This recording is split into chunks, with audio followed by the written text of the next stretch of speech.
serikali pia itaendelea na ujenzi wa miundombinu mbalimbali ndani ya sekta ya uvuvi na mwani ili kuhakikisha wananchi wanafaidika kwa kukuza vipato vyao na kuchangia katika pato la taifa.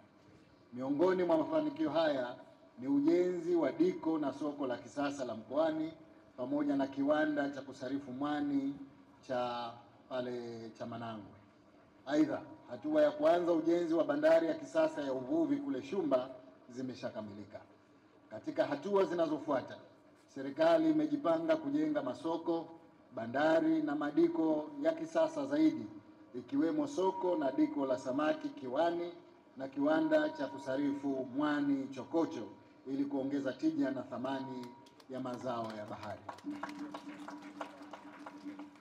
Ndugu wananchi, leo pia tunashuhudia makabidhiano ya boti mpya kwa wananchi wa kisiwa cha Makongwe, hatua itakayoboresha huduma za usafiri na usafirishaji katika kisiwa hicho. Aidha, kina mama wa kijiji cha Mkia wa Ng'ombe watapatiwa boti ili kuendeleza shughuli zao za ukulima wa mwani kwa ufanisi zaidi. Hatua zote hizi ni sehemu ya utekelezaji wa dhamira ya serikali ya kuwainua wananchi kiuchumi, hasa wanawake na vijana kupitia sera ya uchumi wa buluu.